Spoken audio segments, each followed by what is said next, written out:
China wants to come in and play the role of spoiler, of course that option is available to them. As far as the question of tensions between India and China affecting the summit, really that's up to China. If China wants to come in and play the role of spoiler, of course that option is available to them. What I think the chair, India, will encourage them to do, what we, the United States, and every other member, virtually every other member of the G20 will do, is encourage them to come in a constructive way on climate, on multilateral development bank reform, on debt relief, on technology, and set aside the geopolitical questions and really focus on problem solving and delivery. A day after Xi Jinping decided to skip the G20 summit in Delhi, US President Joe Biden's National Security Advisor Jake Sullivan addressed the issue. Sullivan made the comment in response to a question on whether tensions between India and China may affect the outcome of the G20. On Thursday, the president will travel to New Delhi, India, to attend the G20 Leaders Summit. On Friday, President Biden will participate in a bilateral meeting with Prime Minister Modi of the Republic of India. And on Saturday and Sunday, the president will participate in the official sessions of the G20 Summit.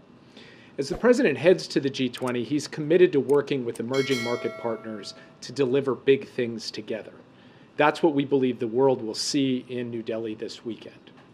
The United States' commitment to the G20 hasn't wavered, and we hope this G20 summit will show that the world's major economies can work together even in challenging times. So as we head into New Delhi, our focus is going to be on delivering for developing countries, making progress on key priorities for the American people, from climate to technology, and showing our commitment to the G20 as a forum that can actually, as I said before, deliver. And thanks to the leadership of Prime Minister Modi and India's presidency, we hope we'll be able to do all of those things. Do you see the tension between India and China affecting cooperation, especially with the climate issue in the summit, and ultimately affecting perhaps the results that could be achieved in this summit? As far as the question of tensions between India and China affecting the summit, really that's up to China. If China wants to come in and play the role of spoiler, of course that option is available to them.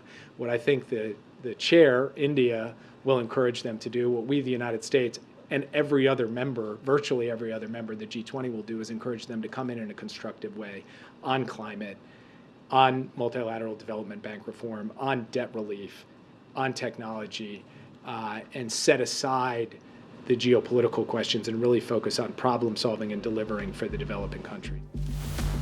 Sullivan was addressing a press briefing at the White House, where he previewed the president's upcoming visit to India. Biden is scheduled to land in Delhi and hold a bilateral meeting with Prime Minister Narendra Modi on September 8th. He will then attend the G20 summit over the weekend before heading to Vietnam. Speaking about other contentious issues that has engulfed the G20, Sullivan said that getting an absolute consensus on Ukraine at G20 was a challenge and that he did not expect Russia to change its position. He added that Biden will speak out against Russia's war. Moscow and Beijing have opposed, even including the language agreed upon during the last summit in Bali on Ukraine, jeopardizing the prospect of a joint communique. When asked about India's position on the war, Sullivan said that India had signed on to the statement. In his opening remarks at the briefing, Sullivan said that US was deeply committed to the G20 as a forum to deliver meaningful outcomes at a time of historic international economic shocks. Linking the American agenda at the summit with Biden's domestic economic policy of greater investments at home, the NSA said that the US will push forward an ambitious agenda of reform of multilateral development banks, particularly the World Bank and the IMF. In this regard, he pointed out that the US administration had asked the US Congress for additional funding to the bank. Sullivan also said that the banks were an affirmative agenda. This was in response to a question on whether the agenda of reform was directed at China. The NSA pointed out that China too was a shareholder of the bank, and in response to another question, claimed that Xi's absence would not affect how US pitched the issue. Sullivan added that the US was looking forward to welcoming African Union or AU as the newest permanent member of the bloc.